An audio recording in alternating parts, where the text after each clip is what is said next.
वाराणसी में स्थित संकट मोचन हनुमान मंदिर के बारे में, जहां हनुमान जी की मूर्ति स्वयं गोस्वामी तुलसीदास जी ने स्थापित की थी। गोस्वामी तुलसीदास जी अनेक वर्षों तक वाराणसी में रहे, किंतु फिर भी उन्होंने वाराणसी की पंचकोशी की सीमा में कभी मलमूत्र नहीं किया, यहां तक कि कभी वहां पर थूका भी नहीं। ऐसा कहा जाता है कि तुलसीदास जी नौका में सवार होकर वाराणसी के बाहर और गंगा जी से कुछ किलोमीटर दूर जाकर ही नित्य कर्म किया करते थे, और हर बार काशी में प्रवेश करने से पहले वो गंगा स्नान किया करते थे। जब भी उन्हें मल मूत्र से निवृत्त होना होता था या थूकना होता था, वो हर बार यही प्रक्रिया दोहराते थे। 80 घाट पर आज भी एक छोटी सी नौका विद्यमान है, और लोगों का मानना है कि ये वही नौका है जिसके द्वारा गोस्वामी जी गंगा पार किया करते थे। जब भी तुलसीदास जी नित्य कर्म से निवृत्त होकर वापस काशी लौटते,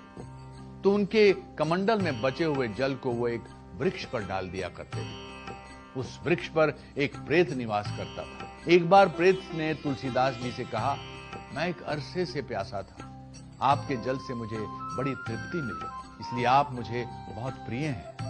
आपने मुझ पर उपकार किया है, बताइए मैं आपके लिए क्या कर सकता हूं? गोस्वामी जी ने उत्तर दिया, अगर आप मुझे कुछ देना ही चाहते हैं तो बस मुझे रघुनाथ जी के दर्शन करा दो, या उसका कोई उपाय बता दो।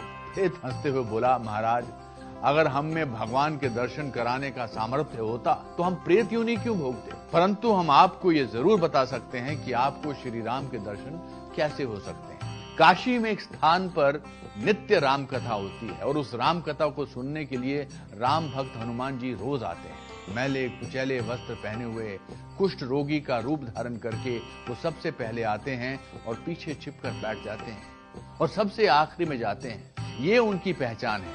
एक हनुमान जी ही हैं जो आपको राम जी के दर्शन करा सकते हैं। अगले दिन गोस्वामी जी कथा में गए, और वर्तमान में संकट मोचन मंदिर में जिस जगह हनुमान जी की मूर्ति विराजमान है आज, वहीं पर तुलसीदास जी ने हनुमान जी को पहचान कर उनके चरण पकड़ लिए। कुष्ठ रोगी का रूप धारण किए हुए हनुमान जी उनसे बोले, राम राम महाराज, मैं पतित हूं, कोढ़ी हूं, आप ब्राह्मण होकर भी इस गंदी देह को कैसे स्पर्श कर सकते हैं? मेरे चरण छोड़िए। तुलसीदास जी ने उनसे कहा, प्रभु, मैं आपको पहचान चुका हूं, और अब आपको मेरा अनुग्रह मानना ही पड़ेगा। मुझे श्री राम के दर्शन करवाने ही पड़ेंगे। तुलसीदास जी की भक्ति भाव से प्रसन्न होकर हनुमान जी ने उन्हें साक्षात दर्शन दिए।